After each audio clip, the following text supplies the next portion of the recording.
Hello दोस्तों। तो स्वागत है आपका एनीमे की इस दुनिया में। तो जैसे कि हमने पिछले एपिसोड में देखा कि मो फैन युद्ध के मैदान में जादूगरों की सीमित शक्ति देखता है, जब तक एक सुनहरी तलवार कंकाल अधिकारी को नष्ट नहीं कर देती, जिससे उसकी सोच बदल जाती है। वह अब समझता है कि सही जादू और शक्ति के उपयोग से युद्ध को पलटने की संभावना है। याओ नानमो फैन की अद्वितीय क्षमता और 6 तत्वों को नियंत्रित करने की संभावनाओं पर विचार करता है। दूसरी ओर गांव में फैंगू मरे हुए लोगों को जीवित करके हमला करता है। ग्रामीणों को बचाने की कोशिश करती लियूरू खुद को कमजोर महसूस करती है। जी सांग, गांव के मुखिया, अपने किए पर पछताता है और आत्मसमर्पण करता है। फैंगू उसे और अन्य गांव वालों को दर्द देना चाहता है।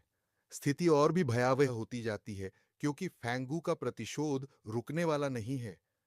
फैंगू ने अपने गांव के लोगों को मारकर उन्हें जॉम्बी में बदल दिया और नेक्रोमैंसर के रूप में उन्हें नियंत्रित किया। उसने कुएं के पानी से मरे हुए लोगों को दिन में भी नियंत्रित करने की क्षमता हासिल की। जब जादूगरों ने हमला किया तो फैंगू ने बचे हुए ग्रामीणों को मारने की योजना बनाई, लेकिन जादूगरों के हस्तक्षेप से उसकी योजना नाकाम हो गई।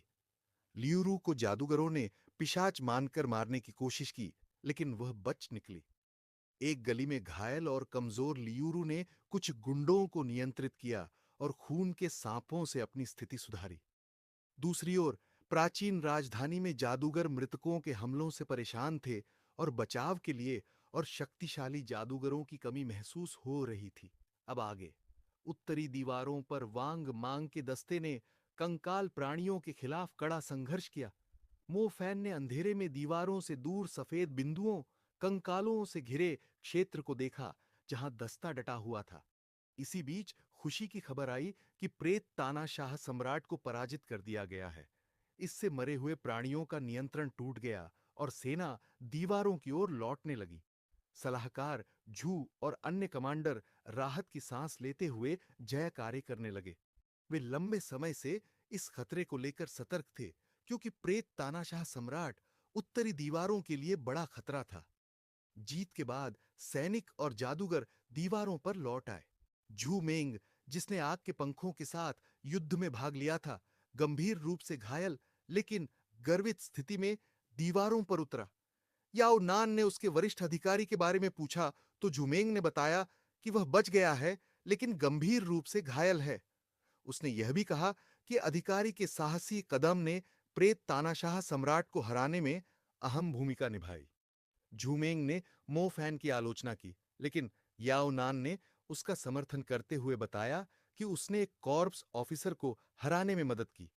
इस जीत में हताहतों की संख्या कम रही, जिससे सबने राहत महसूस की। झूमेंग ने देखा कि एक छोटा दस्ता अभी भी कंकाल प्राणियों से घिरा हुआ था, लेकिन दिन निकलने से उनका खतरा कम हो जाएगा। उसने अपनी चोटों का इलाज कराने का फैसला किया, ताकि उत्तरी दीवारों की रक्षा के लिए फिर से तैयार हो सके। इस जीत ने दीवारों के रक्षकों को नई उम्मीद और आत्मविश्वास दिया। प्राचीन राजधानी में कंकाल जुओम्बी से भी खतरनाक थे। उनकी हड्डियां लोहे जैसी मजबूत थीं और उन्हें मारना बेहद मुश्किल था। वे अपनी टूटी हुई हड्डियां भी जोड़ लेते थे और फिर से हमला कर देते थे। वांग मांग और उसकी टीम ने ऐसे ही कंकालों का सामना किया। ज्याओ डिंग, जिसका ध्यान रखने की जिम्मेदारी वांग मांग पर थी, कंकालों के बीच मारा गया। यह देखकर वांग मांग हिल गया, क्योंकि उसने अपनी पत्नी से उसे सुरक्षित रखने का वादा किया था। टीम के कुछ लोग थक चुके थे और दिन निकलने का इंतजार कर रहे थे, लेकिन कंकालों का हमला लगातार जारी था। वांग मांग ने सबको प्रेरित किया कि वे हार न माने और अपनी जान बचाने के लिए लड़ें। भोर का समय था, लेकिन कंकालों का हमला रुकने का नाम नहीं ले रहा था। हल्की रोशनी और बारिश के बावजूद मरे हुए प्राणी पहले से भी ज्यादा खतरनाक हो गए थे। वांग मांग और उसकी टीम को यकीन था कि दिन निकलते ही ये खत्म हो जाएंगे, लेकिन ऐसा नहीं हुआ। एक जंग लगी तलवार ने उनकी टीम के एक सदस्य का सिर काट दिया। जल्द ही बाकी सदस्य भी एक एक करके मारे गए। उनकी मौत से पहले के चेहरे पर बस सवाल था, दिन के उजाले में मरे हुए लोग कैसे सक्रिय हो सकते हैं? शहर के निवासी और पहरेदार दीवारों के पीछे सुरक्षित महसूस कर रहे थे, लेकिन मरे हुए लोगों की संख्या लगातार बढ़ रही थी। सूरज की रोशनी और बारिश ने भी उन्हें रोकने में कोई मदद नहीं की। शहर के नेता इस विचित्र स्थिति को समझने में असमर्थ थे।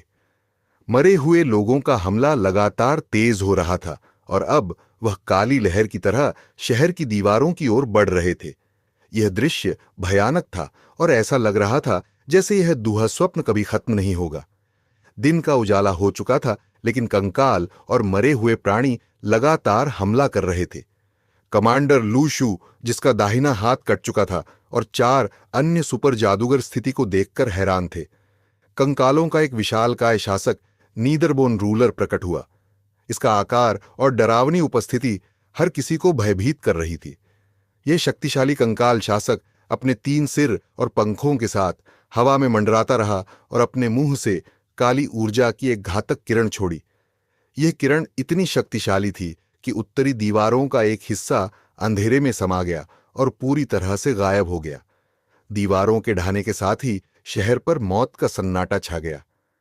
वहां मौजूद लोगों को अपनी आंखों पर विश्वास नहीं हो रहा था।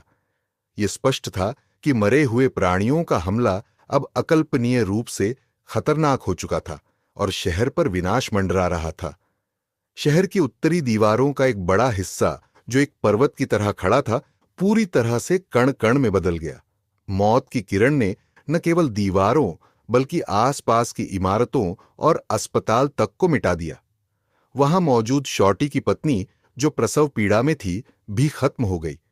शॉर्टी ने गम और गुस्से में खुद को खत्म करने की कोशिश की, लेकिन मो फैन ने उसे रोक लिया। शॉर्टी की निराशा और दुख को देखकर भी मो फैन ने उसे दीवार से कूदने नहीं दिया, क्योंकि एक मध्यवर्ती जादूगर अब भी कुछ जाने बचाने के लिए उपयोगी हो सकता था। इस बीच आसमान में एक भयानक बैंगनी चमक फैलने लगी। यह बैंगनी प्रकाश, जो दिखने में खूबसूरत लग रहा था, वास्तव में विनाश की एक चेतावनी थी। शहर में बैंगनी अलर्ट की घोषणा हो चुकी थी, जो यह बताता था कि विनाश और मौत का खतरा बेहद निकट है। मरे हुए लोगों की विशाल सेना नेदरबोन शासक के नेतृत्व में शहर की ओर बढ़ रही थी। यह शासक हड्डियों के पंखों वाला एक विशाल प्राणी था, जिसने मरे हुए प्राणियों को जमीन से बाहर निकलने और हमला करने का आदेश दिया। साथ ही माउंटेन जोम्बी नामक एक विशाल जीव, जो पहाड़ जैसा दिखता था, हर कदम पर भूचाल ला रहा था। उसकी ताकत से स्टील की मजबूत दीवारें तक कांप रही थीं। तीनों प्रमुख नेता जू मेंग, फे जियाओ और लूजू बुरी तरह घायल और थके हुए थे। उनके पास नेदरबोन शासक से लड़ने की ताकत नहीं बची थी। जूमेंग ने आदेश दिया कि सभी लोग बैरियर के अंदर चले जाएं, क्योंकि दीवारें अब उनकी रक्षा नहीं कर सकती थीं। मोफैन ने जूमेंग को बताया कि मरे हुए प्राणियों का यह हमला बारिश और ब्लैक वेटिकन की साजिश से जुड़ा हो सकता है। उसने कहा कि यह तरीका बो सिटी की तबाही जैसा है, जहां ब्लैक वेटिकन ने बारिश के जरिए राक्षसों को उग्र बना दिया था। मो फैन के पास ठोस सबूत नहीं थे, लेकिन वह अपनी प्रवृत्ति और पिछले अनुभव के आधार पर यह कह रहा था। जूमेंग ने उसकी बातों पर विश्वास करना शुरू कर दिया, क्योंकि उसने पहले भी ब्लैक वेटिकन की गतिविधियों पर नजर रखी थी।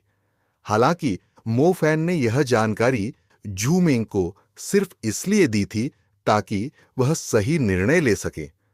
जूमेंग ने मो फैन से भीतर की दीवारों में सुरक्षित रहने का आग्रह किया, लेकिन मो फैन ने सिटी नॉर्थ में अपने दोस्तों को बचाने का फैसला किया। उसने कहा कि उसने अपने जीवन में जो कुछ भी सीखा है, वह इसे ऐसे ही छोड़ने के लिए नहीं था। याओ नान ने भी मो फैन की बातों का समर्थन किया और कहा कि ब्लैक वेटिकन, खासकर रेड कार्डिनल सलान, इस हमले के पीछे हो सकता है। प्राचीन राजधानी पर मरे हुओं की भारी सेना ने हमला कर दिया, जिससे चारों ओर अफरा तफरी मच गई। बाहरी दीवारें गिर चुकी थीं और बैंगनी अलर्ट जारी कर सभी को भीतर की दीवारों तक सुरक्षित पहुंचने का आदेश दिया गया। लोग अपनी जान बचाने के लिए भाग रहे थे, लेकिन मरे हुओं का अंतहीन सैलाब उनके पीछे तेजी से बढ़ रहा था। इस भयावह दृश्य में विशाल कंकाल शासक और अन्य बड़े प्राणी भी शामिल थे, जो दीवारों को तहस नहस कर रहे थे। सबसे खतरनाक प्राणी माउंटेन जायंट जॉम्बी मरे हुओं की पूरी सेना को नियंत्रित कर रहा था। शहर की आबादी, जो बो सिटी से सैकड़ों गुना अधिक थी, जीवन और मृत्यु की इस दौड़ में थी।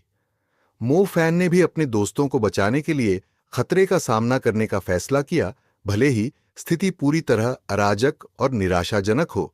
माउंटेन जोम्बी, जो अपनी धीमी चाल से भी शहर के करीब पहुंच रहा था, अचानक 10 किलोमीटर की दूरी पर रुक गया।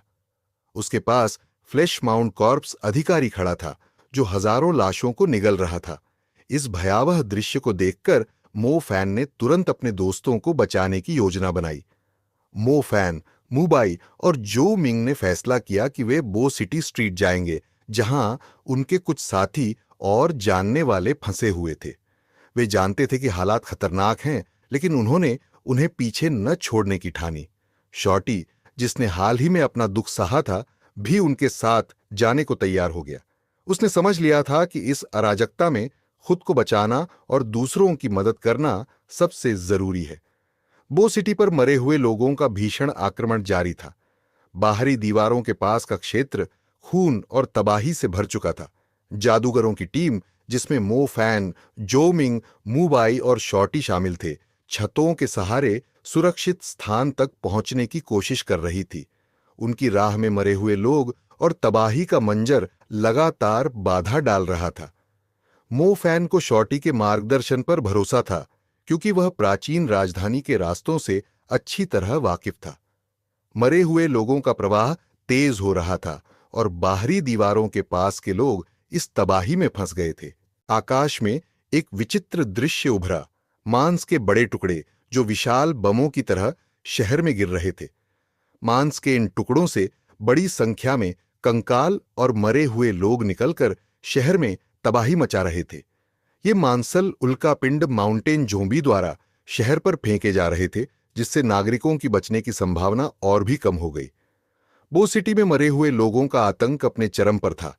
सड़कें लाशों, कंकालों और भूतों से भरी थीं, जो किसी भी इंसान को देखते ही उसे मारने पर उतारू हो जाती थीं। फ्लैश माउंट कॉर्प्स अधिकारी, जिनके अंदर हजारों मरे हुए लोग थे, शहर में गिरते जा रहे थे, जिससे हालात और भी भयावह हो गए। मो फैन और उसका समूह, जिनमें सभी जादूगर थे, अपनी जान बचाने के लिए इमारतों और गलियों में छिपते हुए भाग रहे थे। वे जानते थे कि उनकी ताकत इतने शक्तिशाली मरे हुए लोगों के सामने कुछ भी नहीं थी। शहर में मांसल बमों के गिरने से हर ओर तबाही मच गई थी और मरे हुए लोग कुछ ही समय में पूरे शहर को भरने वाले थे। भीतर की दीवारों के पास जादू से बनी सुनहरी ढाल ने कुछ लोगों को सुरक्षा दी थी। आंतरिक दीवारें मजबूत और सुरक्षित थीं, लेकिन सीमित संख्या में ही लोगों को अंदर जाने दिया जा रहा था। बाहर बची भीड़ घबराई हुई थी और अधिकारियों पर गुस्सा निकाल रही थी, जिन्हें वे ठंडे खून वाले और निर्दयी कह रहे थे। शाही जादूगर, जो प्राचीन राजधानी के रक्षक माने जाते थे, दीवारों पर खड़े होकर जादू संघ के आदेश का इंतजार कर रहे थे। उनमें से कुछ, जैसे जुओं फेंक, इतने बेबस महसूस कर रहे थे कि उन्होंने मरे हुए लोगों से लड़ने की इच्छा जताई। लेकिन उनके कप्तान ने उन्हें शांत रहने का आदेश दिया, क्योंकि उनकी भूमिका केवल आंतरिक दीवारों की रक्षा करना थी। इस बीच शहर के बाहरी इलाकों में मरे हुए लोगों का काला सैलाब फैलता जा रहा था और बाहरी दीवारें गिरने के कगार पर थीं। लोग अपनी जान बचाने के लिए भाग रहे थे, लेकिन शहर का नाश अब तय लग रहा था। शहर पर बढ़ते मरे हुए लोगों के हमले के बीच शाही जादूगरों के कप्तान लू हुआन को एक संदेश मिला, जिसके बाद उन्होंने तुरंत आदेश दिया, फ्लैश माउंट लाश अधिकारियों को खत्म करो। उनके इस आदेश के साथ ही बैंगनी वस्त्रों में शाही जादूगर, जो सभी उन्नत स्तर के थे, हरकत में आ गए। कुछ जादूगर पंखों के जादू या उपकरणों की मदद से उड़ान भरकर आकाश में लाश अधिकारियों की ओर बढ़े, जबकि अन्य छतों और इमारतों का सहारा लेकर तेजी से आगे बढ़े। 3-3 के समूह में बटे इन जादूगरों ने पूरे शहर में फैलकर लाश अधिकारियों से लड़ाई शुरू कर दी। उनकी बहादुरी ने भीड़ को आशा दी और लोगों की जयकारे गूंजने लगे। इस बीच कप्तान लू हुआन मीनार पर खड़े रहे। उनकी निगाहें मांस के टीले के शव अधिकारियों और नेदरबोन रूलर पर टिकी थीं। उनके परिवार के सिटी साउथ में होने की जानकारी के बावजूद वह अपने कर्तव्य से बंधे थे। लू हुआन जानते थे कि उनकी ऊर्जा खर्च करने से कुछ लोगों की जान बच सकती थी, लेकिन अगर वह कमजोर पड़ते और नेदरबोन रूलर के सामने हार जाते तो पूरा शहर तबाह हो जाता। एक सुपर जादूगर के रूप में उनकी जिम्मेदारी बड़ी थी और वह अपने कर्तव्य के प्रति दृढ़ रहे। मो फैन और उसकी टीम एक फ्लाईओवर पुल के पास पहुंची, जहां उन्हें जो मिंग ने रास्ता दिखाया। वह इलाके को अपेक्षाकृत सुरक्षित मान रही थी। म्यूबाई अपने मैजिक बूट्स का इस्तेमाल कर तेजी से रास्ता पार करना चाहता था, लेकिन मो फैन ने उसे मना किया, क्योंकि उन जादुई उपकरणों का सही समय पर इस्तेमाल जान बचा सकता था। अचानक पुल पर जबरदस्त शोर हुआ। उन्होंने देखा कि एक बड़ा खतरनाक प्राणी जो काले पंखों और भूरे फर से ढका हुआ था, पुल पर खड़ा था। वह एक गाड़ी को उठाकर नीचे फेंक रहा था। इससे पहले कि टीम कुछ कर पाती, प्राणी ने एक लाल गाड़ी को पुल से नीचे गिरा दिया, जिसमें एक महिला फंसी हुई थी। महिला मदद के लिए चीख रही थी, लेकिन गाड़ी तेजी से नीचे गिर रही थी। मो फैन ने तेजी से अपनी फ्लीइंग शैडो तकनीक का इस्तेमाल किया और गाड़ी के अंदर पहुंचकर महिला को बचा लिया। गाड़ी जमीन से टकराकर चकनाचूर हो गई, लेकिन मो फैन सुरक्षित रूप से महिला को लेकर बाहर निकल आया। यह देखकर शॉर्टी और बाकी टीम मो फैन की फुर्ती और साहस की तारीफ करने लगे। महिला को सुरक्षित जगह पर लिटाने के बाद टीम का ध्यान अब उस खतरनाक प्राणी पर था। जो मिंग ने बताया कि यह प्राणी एक आपदा दानव है जो छाया और अंधेरे का उपयोग करता है। यह हवा में उड़ते हुए अपने शिकार पर हमला करता है और अपनी लंबी हुक जैसी तर्जनी उंगली से शिकार के सिर में छेद कर देता है। इस खतरनाक तकनीक से बचने के लिए जादूगरों को बेहद सतर्क रहना था। जो मिंग ने सुझाव दिया कि दानव पर सीधे हमला करना खतरनाक हो सकता है, क्योंकि वह बहुत फुर्तीला और भागने में माहिर है। इसे रोकने के लिए म्यूबाई की आइस लॉक तकनीक का इस्तेमाल करना होगा। टीम ने तय किया कि वे दानव को बिना सतर्क किए उस पर हमला करेंगे, ताकि वह भाग न सके। रात के अंधेरे में विपत्ति के दानव सबसे अधिक घातक होते हैं। ये प्राणी अंधेरे में छिपकर शिकार करते हैं और अचानक आक्रमण करते हैं। दिन के समय इनकी शक्तियां सीमित हो जाती हैं, लेकिन ये अब भी खतरनाक बने रहते हैं।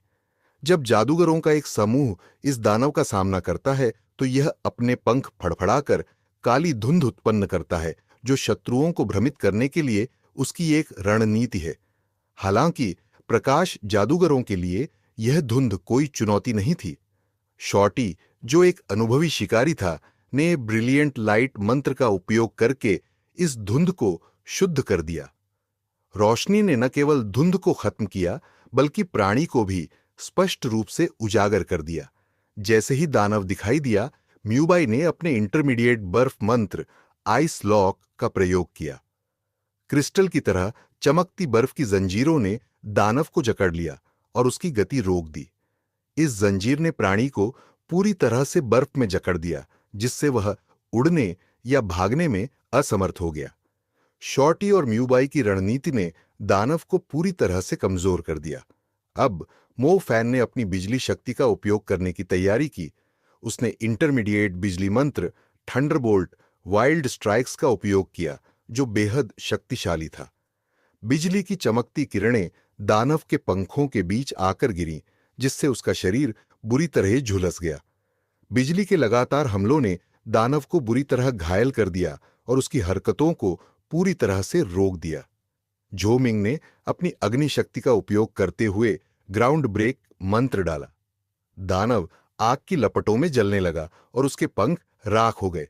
जब प्राणी ने भागने की कोशिश की, तो म्यूबाई ने एक बार फिर बर्फ की जंजीरों से उसे जकड़ लिया और आखिरकार दानव पूरी तरह राख में बदल गया। शॉर्टी ने दानव के मरे हुए क्रिस्टल को निकाला। यह क्रिस्टल जादुई ऊर्जा का एक महत्वपूर्ण स्रोत था, जो लड़ाई के दौरान थकी हुई ऊर्जा को पुनः भरने के लिए उपयोगी होता है। शॉर्टी ने क्रिस्टल का आधा हिस्सा मो फैन को दिया। मो फैन ने इसका उपयोग करके अपनी ऊर्जा फिर से भर ली, खासकर अपने समनिंग तत्व के लिए। हालांकि शॉर्टी ने चेतावनी दी कि यह क्रिस्टल बार बार उपयोग करने पर कम प्रभावी हो जाता है। पहली बार इसका उपयोग ऊर्जा का चौथाई हिस्सा भर देता है, लेकिन हर बार प्रभाव कम होता जाता है। समूह को अभी भीतरी दीवार तक लंबा सफर तय करना था और मो फैन ने सभी को अपनी ऊर्जा बचाने का निर्देश दिया। एक खतरनाक परिस्थिति में झाओ कुनसन और वांग सांगपांग के नेतृत्व में कुछ लोग जॉम्बी से भरी जगह से बचने की कोशिश कर रहे थे। पिछली रात को मो फैन और अन्य लोग टावर पर इकट्ठा होने के संकेत का इंतजार कर रहे थे, जबकि झाओ कुनसन और वांग सांगपांग पहले ही सुरक्षित स्थान पर वापस आ गए थे। सुबह तक हालात इतने बिगड़ चुके थे कि मुख्य सड़क पर मरे हुए लोगों की लाशों का ढेर लग चुका था। झाओ कुनसन ने महसूस किया कि सभी जो उस दिशा में गए थे वे मारे जा चुके थे, इसलिए उन्होंने जितने लोगों को संभव हो सके बचाने की कोशिश की, लेकिन अधिकांश लोग पहले ही गायब हो चुके थे। इसी बीच एक जॉम्बी ने अचानक उन पर हमला कर दिया। झाओ कुनसन और वांग सांगपांग ने एक साथ मिलकर जॉम्बी का सामना किया। वांग सांगपांग की लाइट स्पाइक का प्रयोग करते हुए वे जॉम्बी को मारने में कामयाब रहे। इस जीत के बावजूद दोनों को एहसास हुआ कि हालात और भी ज्यादा गंभीर हैं, क्योंकि जल्द ही कई और जॉम्बी उस इमारत में घुस आए जहां वे लोग छिपे हुए थे। घबराहट के माहौल में सभी लोग एक लोहे के पिंजरे में घुसकर खुद को सुरक्षित करने की कोशिश करने लगे, लेकिन जॉम्बी लगातार पिंजरे को तोड़ने की कोशिश कर रहे थे। ऐसे खौफनाक माहौल में मो फैन वहां पहुंचा और अपनी बिजली की ताकत से सारे जॉम्बी को लकवाग्रस्त कर दिया। उसकी बिजली के प्रहार से जॉम्बी असहाय होकर जमीन पर गिर गए, जिससे लोगों को थोड़ी राहत मिली। मो फैन के इस बहादुरी भरे प्रयास के बाद झाओ कुनसन और वांग सांगपांग ने अपनी जान बचने पर आभार व्यक्त किया। इसके बाद मो फैन ने सलाह दी कि वे जल्द से जल्द जॉम्बी को मारकर खत्म कर दें, वरना वे जल्दी फिर से उठ सकते हैं। उनकी टीम ने तुरंत आग के गोले और अन्य जादू मंत्रों का इस्तेमाल कर सभी जॉम्बी को नष्ट कर दिया। मो फैन और उनकी टीम अब स्थिति का जायजा ले रहे थे, क्योंकि उन्हें पता था कि आगे का रास्ता भी जॉम्बी और अन्य खतरों से भरा हुआ था।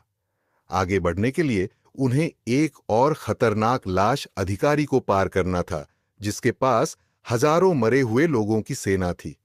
अंततः मो फैन ने निर्णय लिया कि वे सुरक्षित मार्ग तलाशने की कोशिश करेंगे, लेकिन अत्यधिक सावधानी बरतेंगे ताकि इस लाश अधिकारी का सामना करने से बच सकें। तो इसी के साथ सीजन 8 का ये एपिसोड यहीं पर खत्म होता है। दोस्तों, तो जल्दी से सब्सक्राइब करो इस चैनल को, ताकि आपको नए वीडियो की अपडेट जल्द से जल्द मिल सके, और कमेंट बॉक्स में कमेंट करें और वीडियो को लाइक करना ना भूले। धन्यवाद।